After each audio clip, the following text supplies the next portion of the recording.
dimaksimalkan ya kesempatannya untuk bisa kalian setor gitu ya melalui video call-nya. Najwa waktu itu sempat mau video call sama ibu? Udah kan? Najwa udah ya? Hah? Yang belum tuh Ayu belum jadi ya? Ayu, Nadia, mana Nadia? Belum hadir ya? Nadia sama siapa yang mau nggak jadi aja? Nadia Bisa sama siang ini kan, Bu? Fatimah. Nadia, Fatimah Bisa siang belum. ini. Ya, tolong nanti Bisa siang ini kan, Bu? untuk hari ini supaya nanti ibu harus Iya, setor Bu. nilai, harus setor ke Pak kurikulumnya, ke Pak Asmir, itu ibu akan memberikan sesuai data yang masuk. Tugasnya, kehadirannya sesuai data yang masuk. Jadi bagi yang belum silakan. Kalau masih kalian bisa menguploadnya ya di e-learning. Kemarin ada yang bertanya, Ibu apakah Ayu jadi disebutkan. Ayu sudah lengkap tuh nilainya, apa saja yang perlu diperbaiki. Ayu insya Allah aman ya. Untuk Ayu aman, tugasnya tidak ada yang tertinggal karena setoran juga udah, presentasi udah, PowerPoint udah gitu ya. Terus tugas-tugas sebelumnya juga sudah. Nah, untuk bagi yang belum, terutama laki-laki, tolong untuk bisa melengkapinya di siang hari ini ya. Bisa jalan silakan untuk alhamdulillah kalau terlihat sehat semuanya. Ibu turut bahagia ya dengan melihat kalian masih dalam kondisi sehat, tidak ada kekurangan satu hal lain hal pun ya. Saya kesempatan kali ini akan diberikan kepada yang belum presentasi dan diberikan kesempatan oleh Ibu untuk Icam sama Nadia, tapi Nadianya belum masuk ya, sama satu lagi Ryan. Silakan kalau sudah siap, mangga Ibu akan persilakan waktunya untuk Icam. Silakan Icam. Sekarang ya, Bu.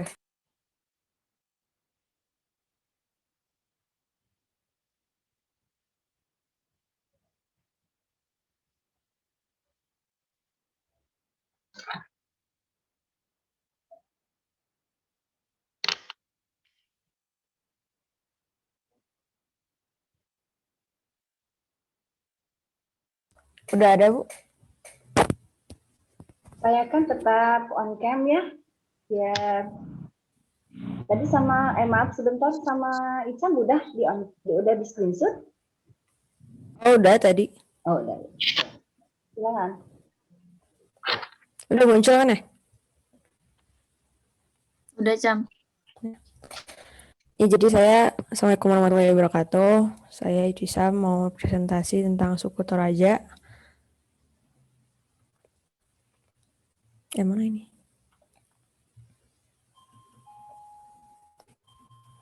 Sebentar, ada yang ngebel rumah. Sebentar.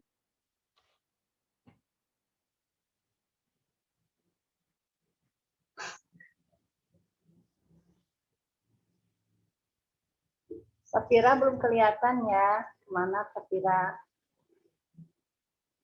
Iya Bu, bentar ininya dari tadi gangguan terus. Bentar Bu.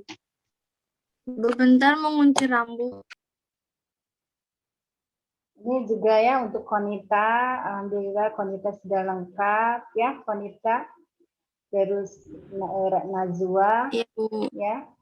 Tinggal yang perempuan tuh Fatimah sama ini siapa Nadia ya yang belum lengkap. Silakan nggak apa-apa sekarang kalau mau oke dulu, tapi nanti menjelang pertanyaan bakal ada yang bertanya silakan boleh on. Setelah beres Icam untuk presentasi silakan on cam lagi ya. Enggak, silakan Icam. Udah. Maaf, Bu. Tadi ada yang ngebel. 7 unsur kebudayaan itu jadinya kan budaya adalah suatu cara hidup berkembang yang melekat pada sekelompok orang dan diwariskan secara turun-temurun. Budaya merupakan bentuk dari pemikiran dan aktivitas dari sebuah kelompok masyarakat. Dalam sebuah kebudayaan terdapat unsur-unsur kebudayaan yang membentuk budaya dalam sebuah kelompok masyarakat. Terus unsur-unsur kebudayaan dibagi dari 7. 1 bahasa, 2 ilmu pengetahuan, 3 peralatan dan perlengkapan hidup manusia, kayak misalnya mereka hidup pakai apa alatnya, kayak misalnya dulu mungkin suku-suku ada yang pakai batu, ada yang segala macam. Terus ekonominya, sistem kepercayaan kayak agama, terus kesenian kayak tarian segala macam, Terus dan sistem masyarakat, cara adat istiadat dan aturan-aturan mereka kepada sesama.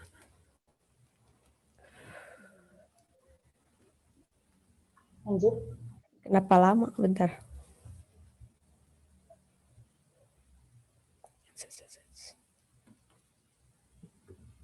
Nah, suku Toraja, kata Toraja berasal dari bahasa Bugis. Toriaja yang berarti orang yang berdiam di negeri atas. Pemerintah kolonial Belanda menamai ini suku Toraja pada tahun 1909. Ada juga versi lain bahwa kata Toraja asal to sama dengan tahu atau orang, terus raya dari kata maraya, artinya besar. Artinya orang-orang besar, bangsawan. Lama-kelamaan penyebutan suku Toraja adalah suku yang menetap di pegunungan bagian utara Sulawesi Selatan, Indonesia. Populasinya diperkirakan sekitar 1 juta jiwa, dengan 500.000 diantaranya masih tinggal di Kabupaten Tanah Toraja, Kabupaten Toraja Utara, dan Kabupaten Mamasa. Terus yang suruh bahasan yang pertama, bahasa Toraja adalah bahasa dominan di Tanah Toraja, dengan Sa dan Toraja sebagai dialek, aksen, bahasa yang utama, bahasa Indonesia sebagai bahasa nasional dan bahasa resmi dan digunakan oleh masyarakat, tapi bahasa Toraja pun diajarkan di semua sekolah dasar di Tanah Toraja. Terus ragam bahasa di Toraja antara lain Kalumpang, Mamasa, Tae, Talondo, Toala, dan Toraja Sa'dan. Dan termasuk dalam rumpun bahasa Melayu Polinesia dari bahasa Austronesia. Pada mulanya, sifat geografis Tanah Toraja yang terisolasi membentuk banyak dialek dalam bahasa Toraja itu sendiri. Setelah adanya pemerintahan resmi di Tanah Toraja, beberapa dialek Toraja menjadi terpengaruh oleh bahasa lain melalui proses transmigrasi yang diperkenalkan sejak masa penjajahan. Hal itu adalah penyebab utama dari keragaman dalam bahasa Toraja. Terus ciri yang menonjol dalam bahasa Toraja adalah gagasan tentang duka cita kematian. Pentingnya upacara kematian di Toraja telah membuat bahasa mereka dapat mengekspresikan perasaan duka cita dan proses berkabung dalam beberapa tingkat yang rumit. Bahasa Toraja mempunyai banyak istilah yang menunjukkan kesedihan, kerinduan, depresi, dan tekanan mental. Terus ilmu pengetahuan. Budaya-budayanya, di Tanah Toraja terdapat beberapa kesenian yang dapat memberikan suatu pengetahuan secara tak langsung tentang adat dan istiadat, serta pengetahuan tentang sejarah Tanah Toraja. Di antaranya kesenian upacara rambutuka, upacara syukuran atau rambutuka antara lain adalah upacara perkawinan maupun keselamatan rumah, membangun rumah, merenovasi atau memasuki rumah baru. Upacara selamatan rumah disebut juga upacara pentahbisan rumah. Upacara jenis ini harus dilaksanakan pagi hari dan diharapkan pemotongan hewan kurban juga dilakukan, namun jumlahnya tak sebanyak saat upacara kematian. Itu juga yang menyebabkan banyak anggapan bahwa upacara kematian di Tanah Toraja memang lebih meriah dibandingkan upacara lainnya. Terus juga ada yang disebut budaya tenun Toraja. Budaya tenun di Toraja telah menjadi warisan secara turun-temurun dengan tetap mengajarkan kepada anak-anak mereka tentang kegiatan menenun, sehingga diharapkan tenun Toraja tak akan hilang ditelan zaman. Ini budaya tenunnya. Sabar saya cari salah satu foto orang gitu. Terus 3 peralatan dan perlengkapan hidup manusia. Ini perkembangan teknologi. Masih di ini menjadi mata pencarian masyarakat, masih digunakan menenun ya. Iya, masih pada ini, masih dibudayakan terus, masih dipakai. Terus ada perkembangan teknologi termasuk yang dari peralatan dan perlengkapan hidup manusia. Perubahan teknologi pertanian. Pembahasan tentang teknologi pertanian dibatasi pada teknik budidaya atau prapanen dan pasca panen yang dilakukan oleh masyarakat tani di lokasi penelitian. Hasil survei menunjukkan bahwa pada era desentralisasi sekarang telah terjadi perubahan komponen-komponen teknologi pertanian di Tanah Toraja. Komponen-komponen tersebut meliputi pengolahan tanah, pariu, jenis benih, bane, nanaman mantanan, pemeliharaan, maktora, pemanenan, mepare, pengangkutan di baa, pengaringan mangaloi, penyimpanan dan pengolahan. Dari sisi waktu, kapan mulai terjadi perubahan? Jawaban responden alias orang terajanya ini cukup beragam. 7 responden menyatakan perubahan telah berlangsung sejak 10 tahun yang lalu. 10 orang menyatakan sejak 15 tahun yang lalu, 13 responden jawabnya 20 tahun, dan hanya 5 responden yang mengatakan perubahan telah terjadi lebih dari 20 tahun yang lalu. Untuk pertanyaan faktor-faktor apa saja yang mempengaruhi terjadinya perubahan, hanya 4 responden yang menyatakan bahwa perubahan teknologi pertanian merupakan inisiatif petani sendiri, alias faktor internal. Jawaban atas pertanyaan yang lebih mendalam, kira-kira apa yang mendorong munculnya inisiatif sendiri tersebut adalah satu, dari tayangan televisi. Jadi para petani Silakan nanti ya pada, bagi yang mau bertanya, Ayu, Konita, atau siapa lagi boleh ditanyakan ya. Jadi mereka melihat televisi, terus kayak melihat kayaknya harus berkembang segala macam teknologinya, terus ada juga pengalaman melihat dari daerah lain yang lebih maju, terus ada kebutuhan dari diri sendiri untuk meningkatkan diri dengan memperbarui teknologi yang ada.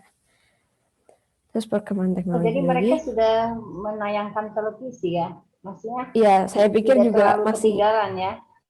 Saya pikir juga ini banget, taunya enggak. Enggak seperti yang pedalaman pada umumnya itu kan mereka tidak menggunakan teknologi modern ya, kayak di Baduy gitu kan, Kampung Naga, Baduy. Kalau Toraja ini, oh ya nanti aja, silahkan.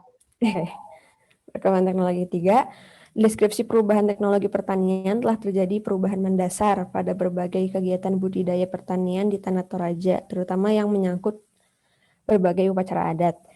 Berbagai bentuk upacara seperti mangkarokalo sebelum tanam, menamu ketika padi sudah mulai berisi, mepase ketika padi akan dipotong, manglika menaikkan padi ke lumbung, dan buka alang mengambil padi dari lumbung, sekarang sudah tidak dilakukan lagi. Hal ini terkait dengan semakin sempitnya waktu masyarakat tani dan perhatian terhadap upacara tersebut yang semakin menurun. Beberapa kegiatan teknologi pertanian lainnya, baik prapanen dan pasca panen juga telah mengalami perubahan. Jika diamati, perubahan teknologi pertanian yang terjadi di Desa Lembang, Turunan saat ini, keadaannya tidak jauh berbeda dengan daerah pertanian dataran rendah lain. Tetapi dari wawancara mendalam diketahui bahwa perubahan tersebut lebih lambat dibanding dengan daerah lainnya. Hal ini disebabkan karena hasil pertanian padi bukan merupakan satu-satunya tumpuan bagi keluarga di Toraja. Meskipun padi merupakan lambang kemakmuran bagi keluarga yang ditandai dengan banyaknya lumbung yang dimiliki. Jadi mereka udah berkembang, tapi nggak secepat itu juga karena mereka nggak fokus banget di pertanian gitu.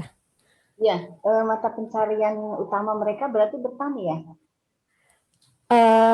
Tenun, pertanian, sama apa tadi ya? Kayaknya ada dari sini. Nih, unsur ekonomi. Pada awalnya ekonomi masyarakat Toraja bergantung pada pertanian dan ternak. Dengan adanya terasering di lereng-lereng gunung memungkinkan masyarakat Toraja untuk bertani. Terus banyak waktu dan tenaga dihabiskan suku Toraja untuk berternak kerbau, babi, dan ayam yang dibutuhkan terutama untuk upacara pengorbanan dan sebagai makanan. Satu-satunya industri pertanian di Toraja adalah pabrik kopi Jepang, Kopi Toraja. Toraja juga dikenal sebagai tempat asal dari kopi Indonesia. Kopi Arabica ini termasuk dijalankan oleh pengusaha kecil. Ini setelah Orde Baru, ekonomi Toraja mulai bergeser ke arah pariwisata. Sebelum tahun 1970-an, Toraja hampir tidak dikenal oleh wisatawan barat. Pada tahun 1984, Kementerian Pariwisata Indonesia menyatakan Kabupaten Toraja sebagai primadona Sulawesi Selatan. Tanah Toraja dipromosikan sebagai perhentian kedua setelah Bali. Pariwisata menjadi sangat meningkat menjelang tahun 1985. Terdapat 150.000 wisatawan asing yang mengunjungi Tanah Toraja. Ya, itunya wisata alamnya ya, Toraja. Iya, wisata alam, sama mungkin ini juga kayak rumah-rumah budayanya. Oh iya. Jadi sebagai ini ya tempat wisata domestik dan ini internasional ya. Terus Pernah ke itu Toraja? kenapa Bu? Enggak. Hebat ya Toraja itu, aduh. Tapi kita yang orang Indonesia aja belum pernah ke sana ya. Wisata Eh, kedua setelah Bali ya, wisata perhentian kedua setelah Bali. bayang ya, keren ya. Ya, Terus itu kan 150.000 wisatawan asing, dan itu selain itu ada 80.000 turis domestik. Masya Dan jumlah Allah. pengunjung asing tahunan Banyak ya tercatat asing ya. sebanyak 40.000 orang pada tahun 1989 atau tahun 1989. Berarti sekarang lebih banyak lagi harusnya. Ya, sekarang mungkin udah bertambah ya 2021. Mungkin udah modern banget. Iya, betul. Ya. Terus souvenir dijual di Rantai Pao, pusat kebudayaan Toraja, banyak hotel Souvenirnya dan apa restoran. tadi? Kain itu tenun tadi. Kenapa Bu? Souvenirnya kain tenun tadi. Souvenirnya iya bikin ada ini juga ukiran kayu. Oh, Ntar ada fotonya ukiran kayu. oh ada ya. Oke. Ada. Terus udah banyak hotel dan restoran wisata yang dibuka. Selain itu dibuat sebuah lapangan udara baru pada tahun 1981. Terus nilai jual pariwisata Toraja adalah Toraja daerah petualangan yang eksotis, memiliki kekayaan budaya yang terpencil, desa zaman batu dan pemakaman purbakala.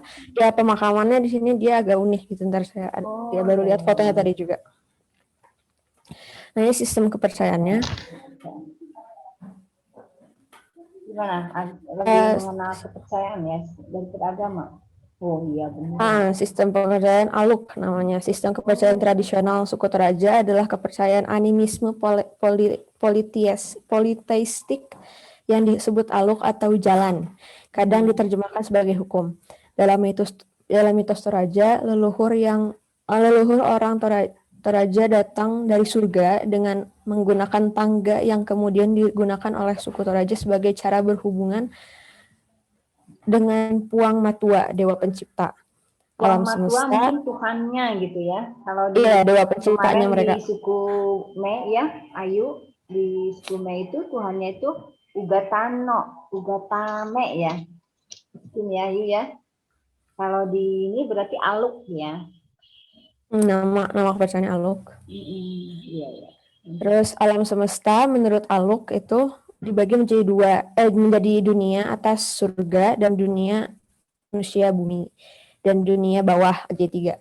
Pada awalnya surga dan bumi menikah dan menghasilkan kegelapan, pemisah, dan kemudian muncul cahaya.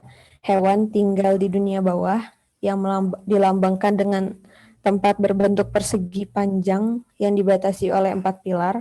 Bumi adalah tempat bagi umat manusia dan surga terletak di atas. Di bumi ditutupi mungkin maksudnya ya. Bumi gitu ya. Ditutupi dengan atap berbentuk pelana. Dewa-dewa Toraja lainnya adalah Pong Banggai di Rantai, itu dewanya bumi. Terus Indo Ongon-Ongon, dewanya Dewi Gempa Bumi. Terus Pong Lalondong, dewa kematian. Indo Belo, Tumbang, Dewi Pengobatan, dan lain-lain. Oh berarti Bu kalau saya perhatiin ini kayak apa kepercayaan Romawi gitu, dewanya tugas masing-masing gitu. Betul. Jadi itu mereka masih menganut kuat itu ya, mitos Toraja itu ya. Tapi udah ada yang Kristen, Islam juga. Sudah mengenal agama ya. Untuk mungkin yang modernnya ya. Modern sudah mulai Nah, kekuasaan di bumi yang kata-kata dan tindakannya harus dipegang baik dalam kehidupan pertanian maupun dalam upacara pemakaman disebut mina. Seorang pendeta Aluk. Aluk bukan hanya sistem kepercayaan, tetapi juga merupakan gabungan dari hukum, agama, dan kebiasaan. Menggabungkan berarti ya, antara kepercayaan dan agama ya. Itu namanya pendetanya seorang pendeta Aluk gitu ya. Tomina ya. Mina. Ya. Tomina. Terus Aluk mengatur kehidupan bermasyarakat, praktik pertanian, dan ritual keagamaan. Tata cara Aluk bisa berbeda dari antara satu desa dengan desa lainnya. Satu hukum yang umum adalah peraturan bahwa ritual kematian dan kehidupan harus dipisahkan. Suku Toraja percaya bahwa ritual kematian akan menghancurkan jenazah jika pelaksanaannya digabung dengan ritual kehidupan. Kedua ritual tersebut sama pentingnya. Ketika ada para misionaris dari Belanda, orang Kristen Toraja tidak diperbolehkan menghadiri atau menjalankan ritual kehidupan, tetapi diizinkan melakukan ritual kematian. Akibatnya, ritual kematian masih sering dilakukan hingga saat ini, tapi ritual kehidupan sudah mulai jarang dilaksanakan. Terus agama mayoritas penduduk memeluk agama Kristen, Bu. Selebihnya merupakan pemeluk agama Katolik, Islam, dan Alukta. Jadi Alukta ini udah mulai jadi yang mayoritas, mungkin karena bis Belanda dan lain-lain ini jadinya pada banyak yang Kristen. Jadi Terus mayoritas ada agamanya Katolik, Kristen.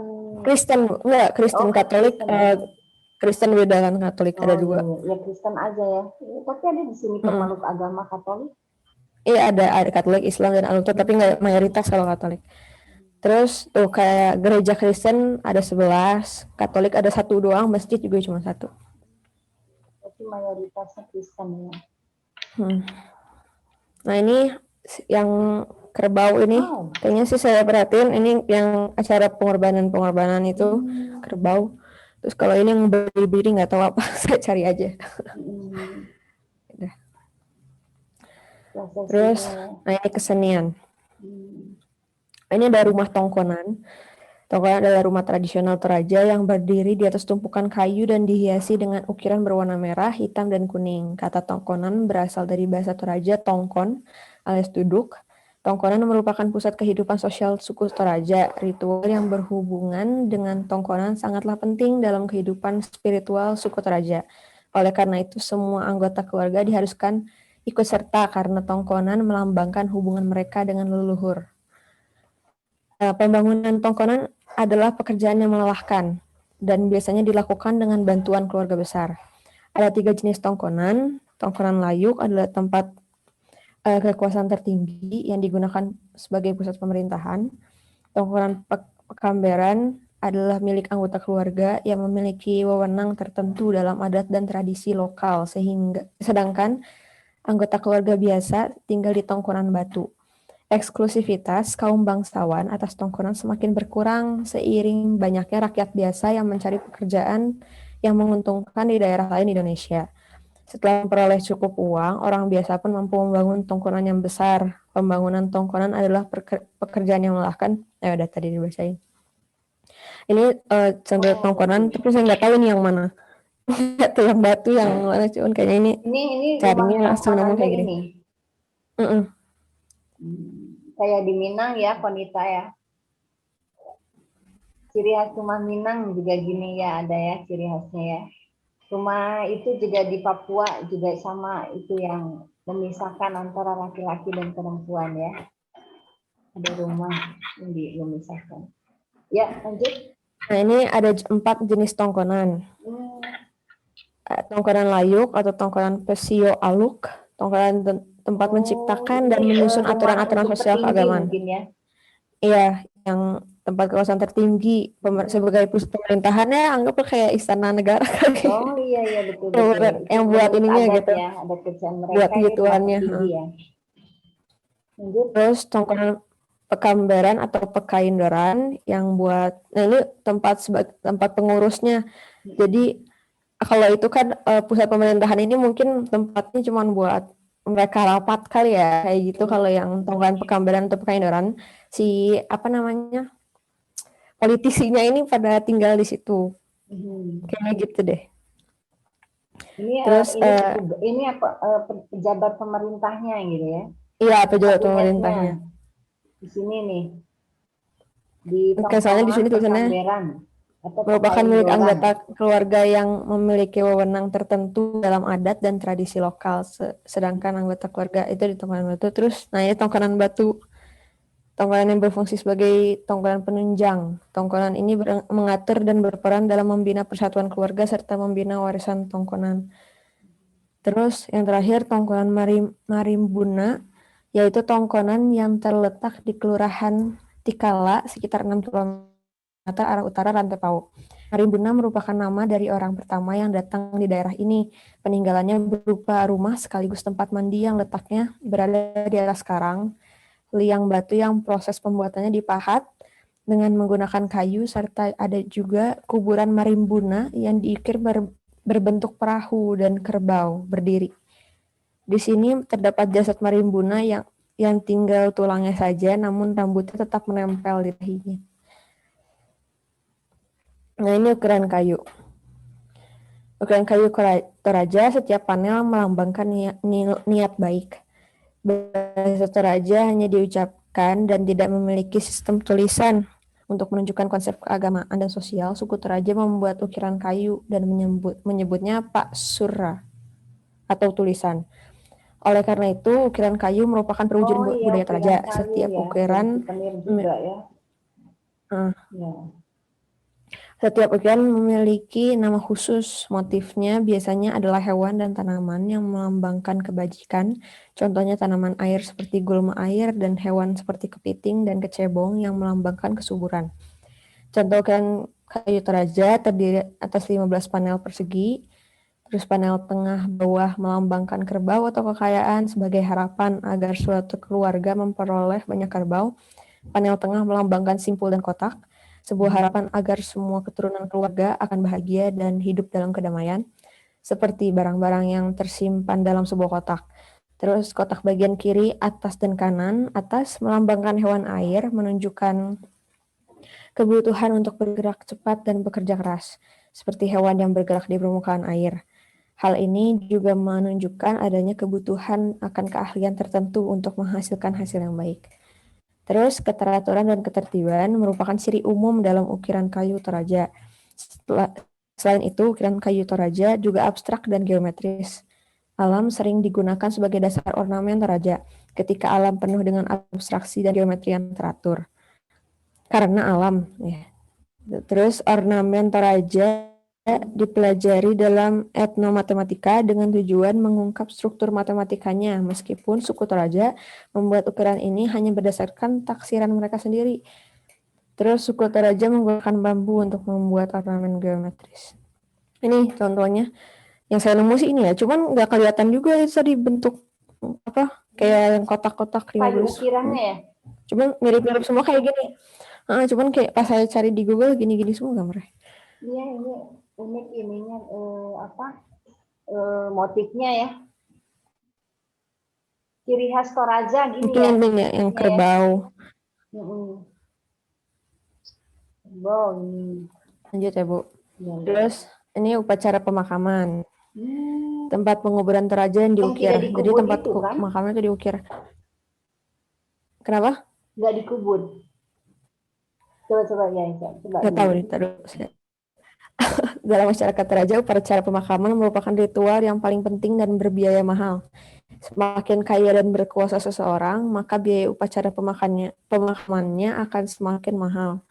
Dalam agama Aluk, hanya keluarga bangsawan yang berhak menggelar pesta pemakaman yang besar. Pesta pemakaman seorang bangsawan biasanya dihadiri oleh ribuan orang dan berlangsung selama beberapa hari. Sebuah tempat prosesi pemakaman yang disebut trante biasanya disiapkan pada sebuah padang rumput yang luas. Selain sebagai tempat pelayat yang hadir, juga sebagai tempat lumbung padi dan berbagai perangkat pemakaman lainnya yang dibuat oleh keluarga yang ditinggalkan. Musik suling, nyanyian, lagu, dan puisi, tangisan, dan ratapan merupakan ekspresi duka cita yang dilakukan oleh suku Toraja. Tetapi semua itu tidak berlaku untuk pemakaman anak-anak, orang miskin, dan orang kelas rendah. Upacara pemakaman ini kadang-kadang baru digelar setelah berminggu-minggu, berbulan-bulan, bahkan bertahun-tahun sejak kematian yang bersangkutan, dengan tujuan agar keluarga yang ditinggalkan dapat mengumpulkan cukup uang untuk menutupi biaya pemakaman. Suku Toraja percaya bahwa kematian bukanlah suatu yang datang dengan tiba-tiba, tetapi merupakan sebuah proses yang bertahap menuju puya, dunia arwah atau akhirat. Dalam masa penungguan itu, jenazah dibungkus dengan beberapa helai kain dan disimpan di bawah tongkonan. Arwah orang mati dipercaya tetap. Kenapa? Masih ada nggak? Ada.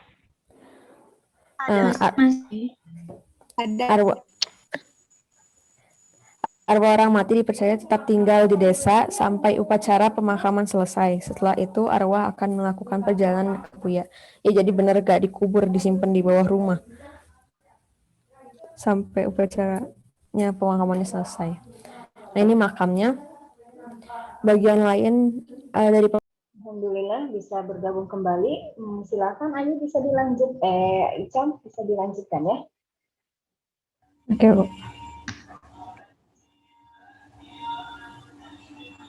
Lanjut. Silakan.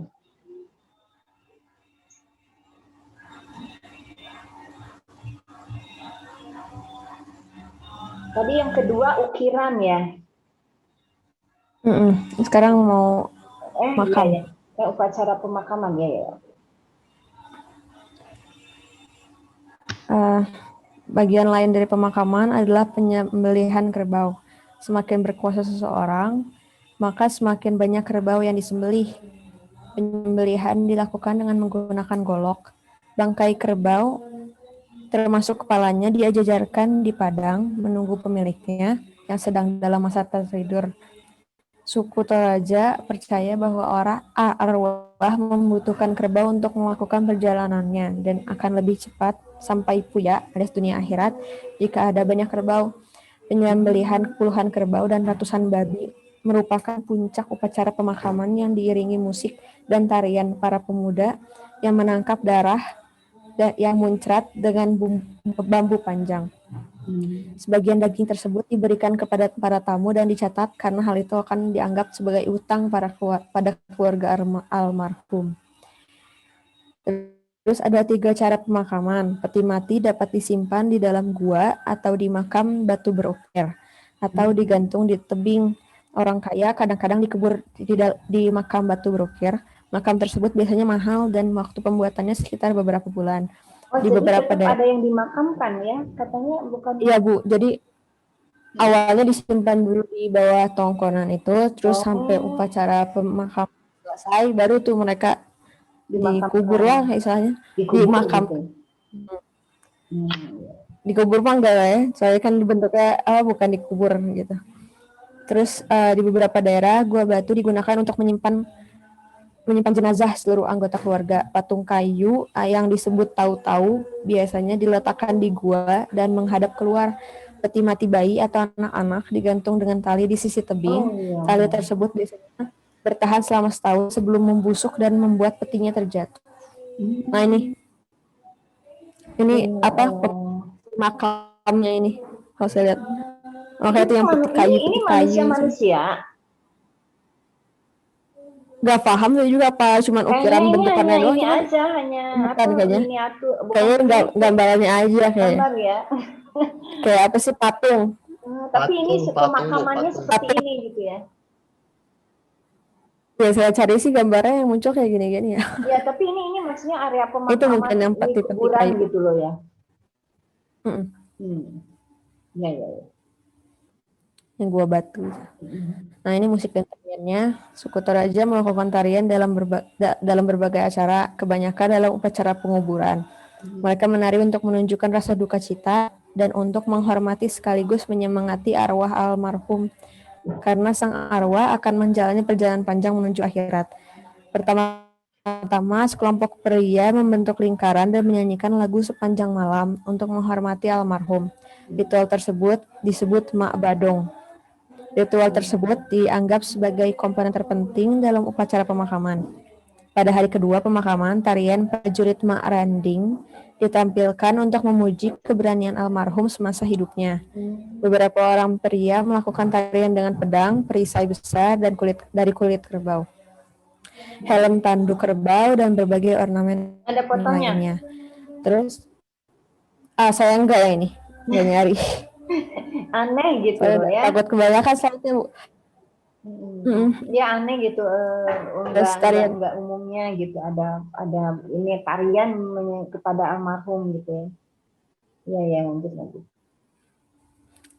Terus tarian Mak Randing mengawali proses ketika jenazah dibawa dari lumbung padi menuju rantai, tempat upacara pemakaman. Selama upacara, para perempuan dewasa melakukan tarian Mak Katia sambil bernyanyi dan mengenakan kostum baju berbulu. Tarian Mak Katia bertujuan untuk mengingatkan hadirin pada kemurahan hati dan kesetiaan almarhum. Setelah penyembelihan kerbau dan babi, sekelompok anak lelaki dan perempuan bertepuk tangan sambil melakukan tarian ceria yang disebut madon. Yang beneran disebut paling heboh tuh yang ininya apa upacara penguburannya bener-bener Betul. mewah, udah Betul, kayak betul. bahagia gitu.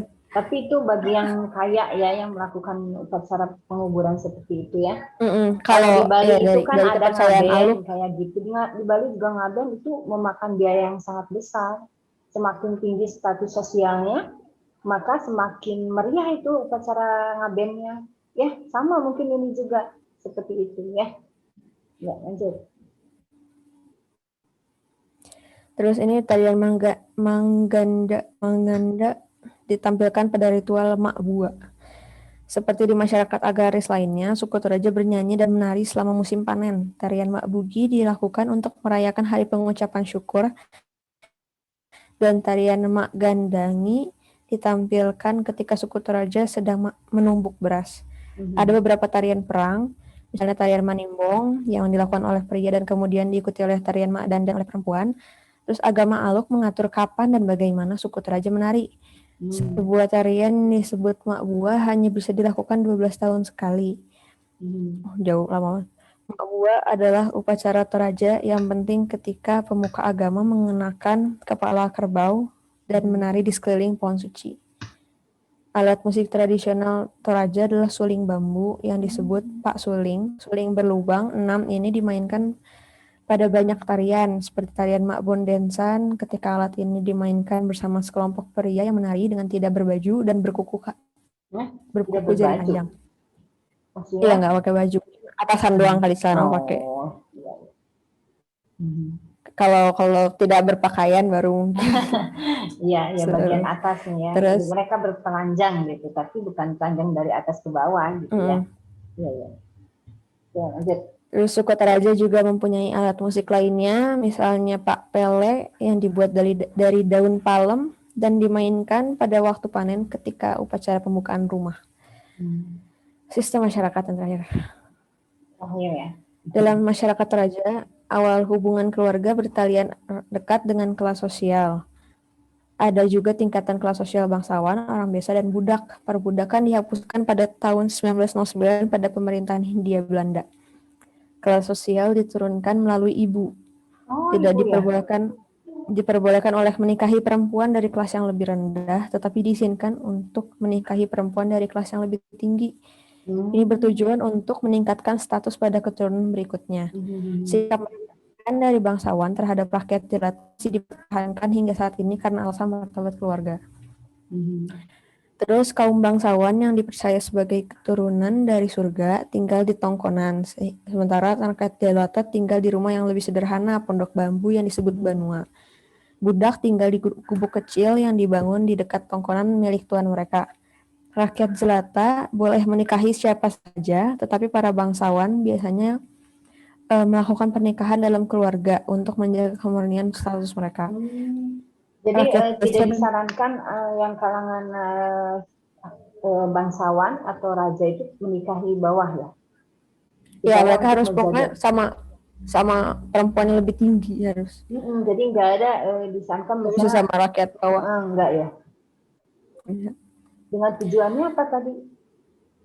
Soalnya mereka ini biar kan keturunannya biar lebih tinggi lagi martabatnya. Jadi dari ibu kan. Gitu ya, statusnya malah naik gitu ya. Terus rakyat biasa dan budak dilarang mengadakan perayaan kematian. Meskipun didasarkan pada kekerabatan dan status keturunan. Ada juga beberapa gerak sosial yang dapat mempengaruhi status seseorang, seperti pernikahan atau perubahan jumlah kekayaan. Nah, jika semakin kaya berarti dia bisa mungkin nggak jadi rakyat biasa lagi. Terus kekayaan dihitung berdasarkan jumlah kerbau yang dimiliki. Budak dalam masyarakat Toraja merupakan properti milik keluarga. Kadang-kadang orang Toraja menjadi kayak mungkin sama nih. Kadang-kadang orang Toraja menjadi budak karena terjerat hutang dan membayarnya dengan cara menjadi budak. Budak bisa dibawa saat perang dan perdagangan budak umum dilakukan. Budak bisa membeli kebebasan mereka. Jadi budak bisa beli kebebasan mereka, tetapi anak-anak mereka tetap mewarisi status budak. budak tidak diperbolehkan memakan perunggu atau emas, makan dari piring yang sama dengan tuan mereka, atau berhubungan seksual dengan perempuan merdeka. Hukuman bagi pelanggaran tersebut yaitu hukuman mati. Untung udah dihapus, bro. Perbudakannya gila juga. Iya, iya. Itu kayak ini ya, kayak di zaman itu ya, Arab jahiliyah dulu kan gitu ya. Kalau budak itu ya diperlakukan seenak-enaknya aja gitu kan. Iya, benar-benar. Betul, betul. Ini pun masih berlaku seperti ini di sini ya. Tapi udah dihapus tahun 1969 Oh iya, iya. sama Belanda. Iya, oke. Udah. Oke, terima kasih sudah memberikan pemaparan yang cukup jelas ya untuk suku Toraja. Mungkin waktu yang membuat Ibu tidak makan bertanya. Yang lain nggak akan ada yang bertanya dulu nggak untuk Toraja? Kalau enggak, Ibu kasih kesempatan. Ada nggak? Tidak. Udah dijawab, Bu. Ya, Udah itu Muhammad dijawab. Asgar mau bertanya. Ali Akbar, Naswah, Konita mau nanya. Asgar atau yang Sulawesi siapa tahu Ya, lebih tadi tahu nanya. lagi. Tuh, ayo ada yang nanya nggak? Pengen nanya itu tuh. Nanya apa tuh? Yang mana Konita? Enggak, tadinya mau nanya. Bolehlah sok satu aja. Orang meninggal di Tanah Toraja tuh nggak segera dikubur. Oh. Enggak, udah Bu, udah dijawab. Udah. Soalnya tadi mau nanya kenapa orang iya, meninggal di iya, Tanah oke. Toraja tuh. Jadi meninggalnya kenapa tidak langsung dikuburkan? Berarti harus melalui proses upacara dulu ya. Setelah udah beres proses upacara maka dikuburkan. Cuma Dan itu upacaranya bisa sampai berbulan-bulan. Oh iya betul. Ya, terus upacara pemakamannya nggak langsung saat itu juga. Oh, iya, buat ngumpulin uang dulu. Soalnya kan acaranya meriah. Oh gitu ya, betul-betul. Dan tadi disampaikan ya ini terjadi diskriminasi lah ya. Bagi masyarakat kecil tidak boleh melakukannya upacara perkuburan ini. Dari kepercayaan aluk. Aluk ya. Dari kepercayaan aluknya, cuman yang penting-pentingnya aja. Cuman kan mungkin karena udah kebanyakan yang Kristen jadinya juga udah pada boleh kayaknya. Oke, ya oke ya. Jadi kesimpulannya mereka walaupun sudah mengenal, mereka sangat mengenal kuat kepercayaan, tapi mereka sudah mengenal agama ya. Dan agama mayoritas di Sulawesi adalah agama Kristen ya. Setelah Kristen ada Katolik dan setelah Katolik ada Islam walaupun jumlahnya sedikit. Ya, gitu ya. Betul kan? Ya. Oke, terima kasih ya Icam. Pemaparan Torajanya luar biasa, cukup bagus, pemaparannya lengkap. Selesai untuk presentasi kelompok Toraja. Ibu persilahkan kembali waktunya supaya bisa mencukupi. Untuk Nadia, silakan Nadia. Kamu sudah bergabung, silakan kesempatan dan waktunya Ibu berikan kepada Nadia.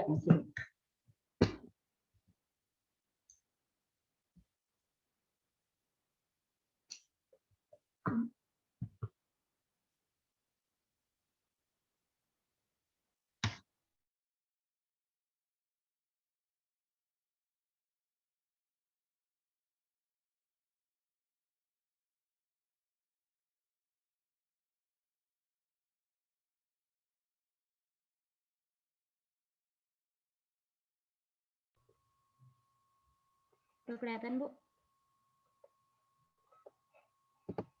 Udah kelihatan belum sih? Udah.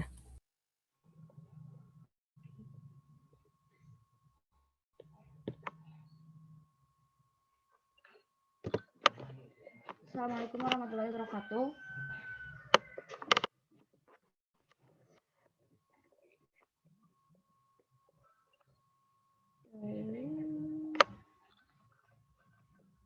Saya di sini akan mempresentasikan tentang suku Sunda. Pengertian suku Sunda adalah sebagai nama kerajaan kiranya baru muncul pada abad ke-8 sebagai lanjutan atau penerus kerajaan Tarumanenggara. Pusat kerajaan berada di sekitar Bogor. Sejarah Sunda mengalami babak baru karena arah pesisir utama di Jayakarta atau Batavia masuk kekuasaan Kompani Belanda sejak 1610 dan dari arah pedalaman sebelah timur masuk kekuasaan Mataram sejak 1625. Suku Sunda merupakan kelompok etnis yang berasal dari bagian barat Pulau Jawa, Indonesia, yaitu berasal dari berasal dan bertempat tinggal di Jawa Barat. Beberapa arti kata Sunda.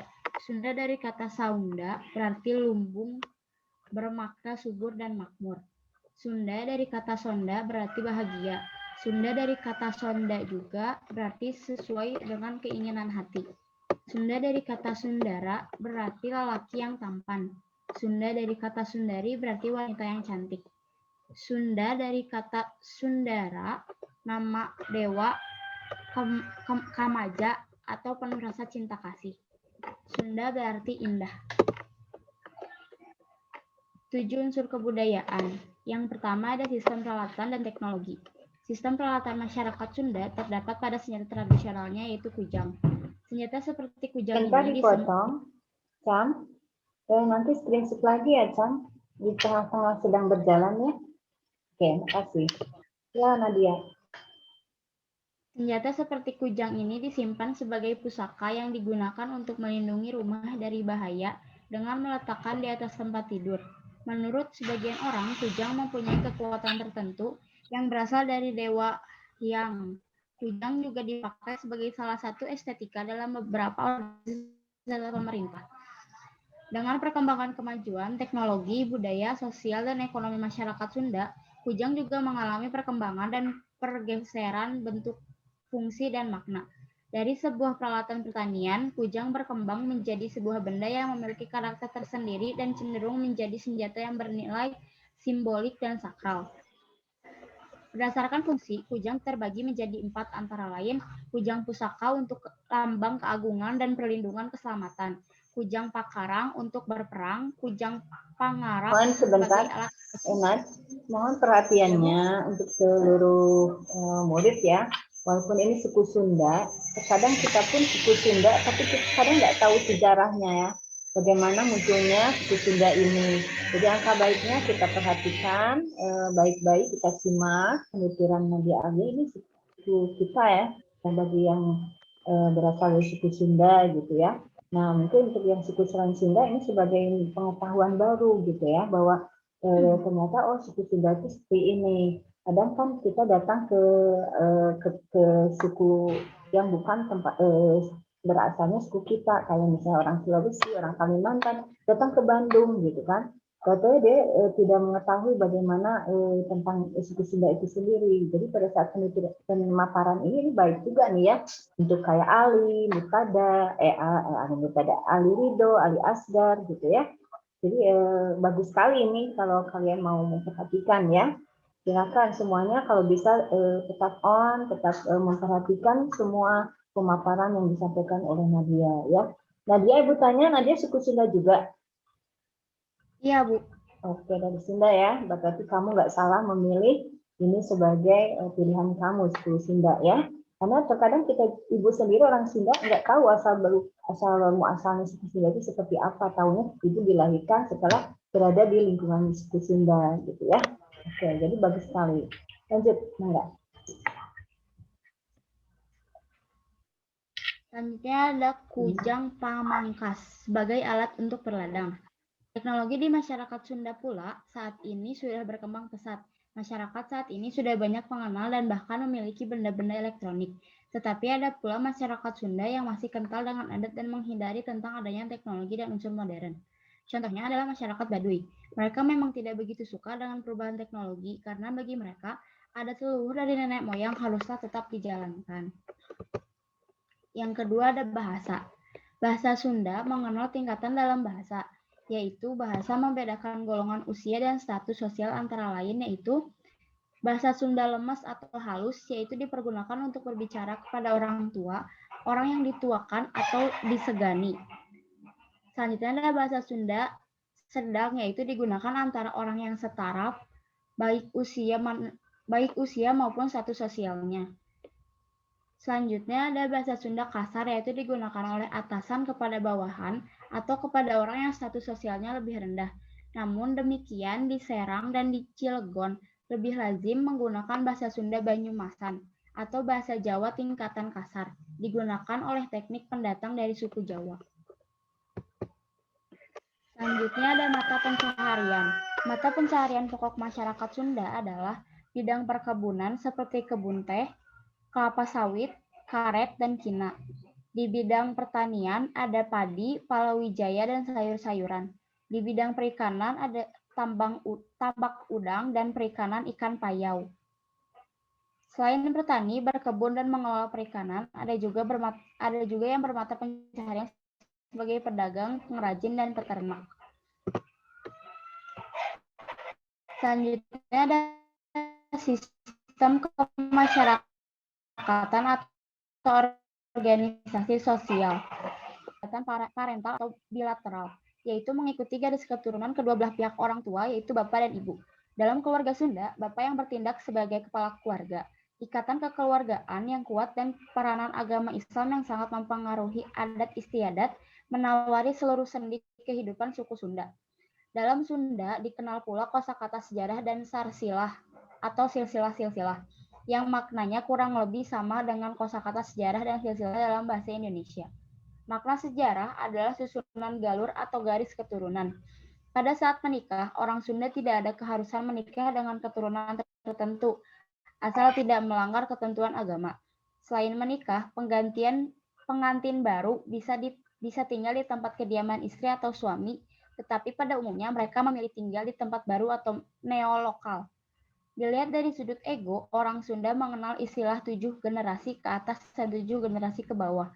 Yaitu 7 generasi ke atas ada kolot, embah, buyut, bao, janggawareng, udeg-udeg, dan gantung siwur. Kalau 7 keturunan ke bawah ada anak, incu, buyut, bao, langgawareng, udeg-udeg, gantung siwur. Waalaikumsalam. Yang selanjutnya ada sistem pengetahuan. Pendidikan di suku Sunda dibilang sangat berkembang baik. Terlihat dari peranan pemerintah Jawa Barat. Pemerintah Jawa Barat memiliki tugas dalam memberikan pelayanan pembangunan pendidikan bagi warganya sebagai hak warga yang harus dipenuhi dalam pelayanan pemerintah. Pembangunan pendidikan merupakan salah satu bagian yang sangat vital dan fundamental untuk mendukung upaya-upaya pembangunan Jawa Barat di bidang lainnya. Pembangunan pendidikan merupakan dasar bagi pembangunan lainnya, mengingat secara hakiki upaya pembangunan pendidikan adalah membangun potensi manusia yang kelak akan menjadi pelaku pembangunan. Dalam setiap upaya pembangunan, maka penting untuk senantiasa mempertimbangkan karakteristik dan potensi setempat. Dalam konteks ini, masyarakat Jawa Barat yang mayoritas suku Sunda memiliki potensi budaya dan karakteristik sendiri, baik secara sosiologis, antropologis, falsafah kehidupan masyarakat Jawa Barat yang telah diakui memiliki makna yang sangat mendalam. Lalu ada kesenian. Masyarakat Sunda adalah berbentuk keraton, kesepuhan, pendopo, pringgondani, prabayasa, dan panembahan. Pendopo itu tempat untuk keselamatan sultan. Kalau pringgondani, tempat untuk sultan memberikan perintah kepada adipati. Prabayasa itu tempat untuk sultan menerima tamu atau ruang tamunya. Dan panembahan itu ruang kerja atau tempat istirahat sultan. Ini ada contoh-contoh pendopo, pringgondani, dan prabayasanya. Kedua ada seni tari. Tari yang terkenal di masyarakat Sunda adalah tari topeng, tari malak, tari sisingaan, dan tari jaipong. Ini juga kita udah sering lihat kalau ada acara-acara. Ali udah tahu tari jaipong nih kayak gimana, Li? Ali Akbar. Tari jaipongan. Nggak tahu kayaknya Ali ya. Gimana Nadia, sedikit jelaskan tentang tari jaipongan? Jaipong. Tari jaipong itu kayak tari yang lebih ke ini pakai kendang gitu. Musik-musiknya. Lebih si musiknya Ya, musik-musiknya itu kayak lebih Dilakukan sendiri apa ada namanya, ya jaipongannya lebih sendiri. Kalau ini tradisional. digambarkan Iya, kelompok. ada yang sendiri, ada yang kelompok. Dan kayaknya ini tari yang lincah ya, tari yang ditunjukkan Iya. dengan bagaimana gerak tubuhnya yang cepat gitu ya, yang ibu tahu tari Jaipong ini sangat terkenal, populer di suku Sunda ya. Mungkin untuk suku yang lain mungkin ini perlu ditelaah lebih dalam, di situ ada makna apa ya, tari Jaipong itu memang betul-betul atraktif gitu ya. Selain tari sisingaan gitu. Kita sendiri orang Sunda nggak terlalu begitu mengenal ya, padahal Jaipongan itu merupakan ciri khas dari suku Sunda ya. Oke, lanjut. Selanjutnya ada seni suara dan musik. Alat musik tradisional masyarakat Sunda antara lain adalah angklung, calung, kecapi, dan degung. Alat musik ini digunakan untuk mengiringi tembang. Tembang adalah puisi yang diiringi oleh kecapi dan suling. Salah satu lagu tradisional masyarakat Sunda yaitu Bubui Bulan, Manuk Dadali, dan Tokecang. Manuk Dadali mungkin kita tahu ya. Yang lain, Manuk Dadali pasti udah terkenal ya. Ini sudah menjadi lagu daerah nasional ya. Manuk Dadali sama Tokecang. Ya, Alia bisa nyanyikan salah satu kan orang Sunda. Beberapa bait lagunya aja. Yang mana Bubui Bulan, Manuk Dadali, dan Tokecang. Ibu pengen tahu sebagai suku Sunda. Yang Tokecang aja lah ya Bu ya. Ya, silakan. Kalau yang Tokecang itu lagunya kayak Tokecang, Tokecang balagan deo tospong, angan kacang sapariu, long. Terus? Udah Bu, cuma apa segitu. Ya setidaknya tahu lah ya salah satu bait dari lagu itulah ya. Kalau Bubui Bulan, Sapira, coba Sapira Bubui Bulan. Gimana Saf? Bubui Bulan, Sapira orang Sunda kan? Campuran Bu, nggak 100% Sunda. Siapa yang siap Bubui Bulan kayak gimana? Azwa? Bubui Bulan? Bu, mendingan kayaknya jangan deh. Apa ini tinggal 6 menit lagi, Bu. Iya, biarin. Waktunya tinggal lanjutkan. Ya, lanjutkan. Seni sastra. Setelah seni suara dan musik, seni sastra? Seni sastra. Sunda sangat kaya akan seni sastra. Contohnya Prabu Siliwangi yang diungkapkan dalam bentuk pantun dan Sikabayan yang diungkapkan dalam bentuk prosa. Lanjut, ini tipe harusnya 5. Seni pertunjukan. Ada yang paling terkenal di suku Sunda adalah wayang golek. Wayang golek adalah boneka kayu yang penampilannya sangat Sikabayan. Selain ada agama religi, sebagian besar masyarakat suku Sunda menganut agama Islam. Namun ada pula yang beragama Kristen, Hindu, atau Buddha. Mereka itu tergolong pemeluk agama yang taat karena bagi mereka kewajiban beribadah adalah prioritas utama. Contohnya dalam menjalankan ibadah puasa, sholat 5 waktu, serta berhaji bagi yang mampu. Mereka juga masih mempercayai adanya kekuatan gaib. Terdapat juga adanya upacara-upacara yang berhubungan dengan salah satu fase dalam lingkaran hidup, mendirikan rumah, menanam padi, dan lain-lain. Ini terus ada upacara adat suku Sunda. Yang pertama ada sawer. Sawer itu dilakukan kedua mempelai di penyaweran, yaitu di halaman rumah tempat cucuran air hujan yang jatuh dari atap rumah dengan dipayungi. Acara ini dipimpin oleh seorang panembang atau penyanyi yang membawakan tembang yang berisi nasihat-nasihat orang tua bagi kedua mempelai. Kedua orang tua mempelai menaburi pengantin atau nyawer yang bahannya terdiri dari beras kuning, bunga-bungaan, uang kecil atau recehan, dan kembang gula yang diperebutkan oleh para tamu, terutama anak-anak. Lalu selanjutnya ada melem harupat, berarti membakar tangkai bunga pinang kering, di mana api yang menyala kemudian ditiup oleh kedua mempelai, yang berarti hambatan, kesulitan, dan godaan dalam berumah tangga hendaknya dipecahkan secara bersama-sama. Lalu ada nincak endog, berarti menginjak telur, di mana pengantin pria menginjak telur yang kemudian kakinya akan dibasuh oleh pengantin wanita. Acara ini bermakna pengabdian seorang istri kepada suami. Selanjutnya ada nincak songsong. Nincak songsong berarti menginjak songsong. Songsong adalah bambu kecil untuk meniup kayu bakar yang agar apinya tetap menyala. Selanjutnya ada mepesken kendi. Kendi adalah tempat air dari tanah liat. Kendi tersebut dipecahkan bersama oleh kedua mempelai. Acara ini bermakna sebagai penolakan bala dalam rumah tangga. Selanjutnya ada buka panto, berarti buka pintu, yang bermakna permohonan izin seorang suami kepada istrinya untuk hidup berdampingan dalam mempengaruhi bahtera rumah tangga. Lalu ada huap lingkung, berarti kedua mempelai saling menyuapi senagai perlambangan keduanya akan saling mengasihi. Kemudian kedua mempelai disuapi oleh orang tua kedua belah pihak sebagai gambaran kasih sayang orang tua kepada anak-anaknya dan merupakan suapan terakhir dari orang tua. Pada acara huap lingkung diakhiri dengan rebutan bakakak hayam atau panggang ayam sebagai gambaran bahwa rezeki yang dilimpahkan oleh Tuhan hendaknya dinikmati dan disyukuri bersama-sama.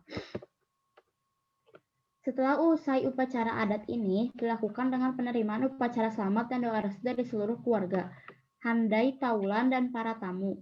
Untuk menuju tempat pelaminan, pengantin disambut dengan kesenian yang dipadukan oleh seorang lengser. Lengser inilah yang akan membawa pengantin dan kedua orang tuanya ke kursi pelaminan. Dalam perjalanan menuju kursi pelaminan dilaksanakan prosesi seni tari dalam bentuk olah payung kebesaran. Umbul-umbul yang diiringi oleh para penari. Sesampainya di kursi pelaminan disuguhi tarian persembahan. Selanjutnya para undangan dipersilakan untuk memberikan ucapan selamat dan doa restu kepada kedua mempelai. Sekian, wassalamualaikum warahmatullahi wabarakatuh. Nuhun untuk Nadia ya, pemaparannya lengkap ya, tapi lebih lengkap di dalam sistem upacara adat ya.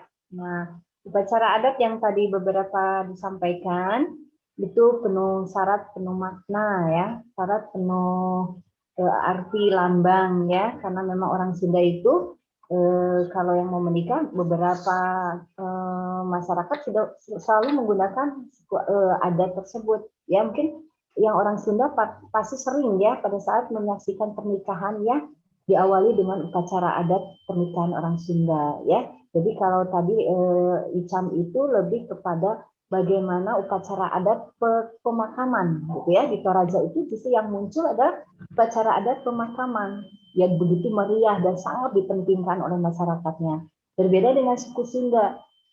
Suku Sunda sederhana saja dalam memaknai pemakaman ya, mengikuti aturan agama. Tapi dalam pernikahan ini suku Sunda lumayan ini juga jelimet gitu ya. Tadi beberapa prosesi tahap dinikahnya adat satu dengan yang lain sudah disampaikan sama Nadia, di mana itu semua adalah penuh makna ya. Ada setiap yang tadi proses itu ada maknanya masing-masing, dan mulai nincak endok, huap lingkup gitu ya, terus tadi mepes tadi songsong gitu ya, itu adalah merupakan suatu prosesi. Nah, pertanyaan Ibu untuk Nadia, pada saat tadi di dalam sistem pernikahan gitu ya, sistem kepercayaan, di mana bukan maksudnya kalau sistem kepercayaan betul, mereka itu lebih mendominasi adalah agama ya yang mereka pegang kuat ya. Beda dengan tadi Icam lebih mendominasi, yang mereka pegang itu adalah kepercayaannya ya, Camnya betul nggak? Mereka masih kuat memegang teguh ya adatnya, sebenarnya kalau dibanding iya apa namanya, kalau agamanya mah udah nyampur, cuman kalau misalnya si Alok ini kan masih nyambung ke ini juga gitu, megang aturan jadi adat masih istiadat, kentara jadinya ya, masih nampak kepegang. gitu ya. Masih menjadi suatu kehidupan sehari-hari buat mereka dalam melakukan aktivitas itu berdasarkan Alok tadi gitu ya. Ya, berdasarkan tadi pendeta Alok gitu ya, pendeta Alok. Nah, untuk yang Sunda beda lagi. Di dalam sistem keagamaannya, religiusnya itu lebih kepada mendominasi kehidupan agama gitu. Beda dengan pernikahan. Kalau pernikahan nanti sebelum prosesi akad nikah menurut agama, biasanya orang Sunda itu lebih melakukan dulu prosesi adat yang tadi sudah disampaikan oleh Nadia begitu lengkap ya, mulai prosesnya dari awal sampai akhir. Nah, yang ketiga, pertanyaan untuk Nadia adalah bagaimana sistem kekerabatan? ternyata berbeda dengan sistem kekerabatan yang suku-suku yang lain, di mana di situ ada ada patrilineal dan matrilineal. Seperti waktu itu Konita lebih kepada matrilineal. Terus suku Batak kepada patrilineal gitu ya. Tadi untuk Icam itu mereka memilihnya yang mana? Apakah bilateral? Ke Nadia dulu. Bagaimana sistem kekerabatan di Sunda gitu ya? Yang mengenal sistem bilateral atau parental itu maksudnya gimana? Silakan Nadia. Bu, gimana? Ya, jadi kan tadi mengenal bilateral ya atau parental. Nah, itu silakan. Maksudnya bagaimana menurut Nadia sendiri gitu tentang bilateral ini? Menurut aku, jadi kayak masyarakat suku Sunda itu si orang-orangnya itu masih kayak kekerabatan gitu. Jadi dari mau keluarga ibu maupun keluarga ayahnya itu tetap nyatu gitu Bu. Jadi kayak satu sama lainnya tuh tetap bersaudara. Ya, betul. Jadi tidak sekat yang tajam antara memilih dari pihak ibu maupun pihak bapak ya. Di sini bisa keduanya. Nah, itulah yang disebut dengan sistem kekerabatan bilateral atau parental ya. Berbeda dengan yang sebelumnya. Yang sebelum-sebelumnya yang pernah kalian kenal ada kekerabatan patrilineal dan matrilineal. Itu terjadi sekat yang sangat tajam dalam menarik garis keturunan ya, seperti di suku Arab ya, Muhammad gitu ya. Ini membedakan sekali, ada sekat yang tajam antara mengambil garis ayah atau garis ibu. Tapi di Sunda ini bebas. Sunda itu setelah menikah mau menarik ayah, mau menarik ibu, tidak ada sekat yang terlalu tajam. Ya, itu maksudnya. Itu yang disebut dengan parental dan bilateral ya. Nah, itu dari Sunda. Nah, Icam sendiri tadi Ibu kurang memperhatikan Saraja tentang kekerabatan ini gimana? Apa mereka sama bilateral atau ada parental atau patrilineal atau matrilineal? Silakan Icam. Tadi saya lihat sih pas baca ada mereka ngambil garis keturunan dari ibu. Makanya perempuannya harus lebih tinggi itu. Soalnya mereka keturunan dari ibu. Cuma nggak dibilangin sih kalau hubungan antara kekerabatannya sehari-hari gimana. Cuman kalau keturunan dari ibu. Oh iya. Jadi masih tetap ada sekat yang tajam ya dalam menentukan garis keturunan ya. Dan ternyata lebih kepada garis ibu ya, seperti itu. Oke, ada yang mau ditanyakan, Ayu atau siapa tentang suku Sunda? Suku Sunda ya, suku Indung Urang. Suku kita ya, orang Sunda ya. Ternyata memang penuh juga banyak informasi ya suku Sunda ini. Dan dalam kehidupan kita sehari-hari kadang kita sering juga menyaksikan ya peristiwa-peristiwa adatnya dalam pernikahan gitu ya dan sebagainya. Kalau tidak ada yang mau ditanyakan, terima kasih kepada yang sudah presentasi hari ini. Ibu berharap kalian bisa memaknai setiap presentasi yang sudah disampaikan, setidaknya kalian minimal jadi lebih tahu lagi ya begitu sangat kayanya gitu ya bangsa Indonesia dengan berbagai suku bangsa yang tersebar luas di berbagai wilayah gitu ya. Bagi yang sudah alhamdulillah, bagi yang sudah melengkapi semua tugasnya, Ibu ucapkan terima kasih ya sudah sampai ke presentasi. Untuk Nadia mungkin tinggal presentasinya, tinggal hafalannya ya. Waktu itu Nadia sudah ya, punya dating sama Ibu janji, tapi sampai sekarang belum terrealisasi. Silakan untuk melengkapi Nadia ya. Jangan Nadia hubungi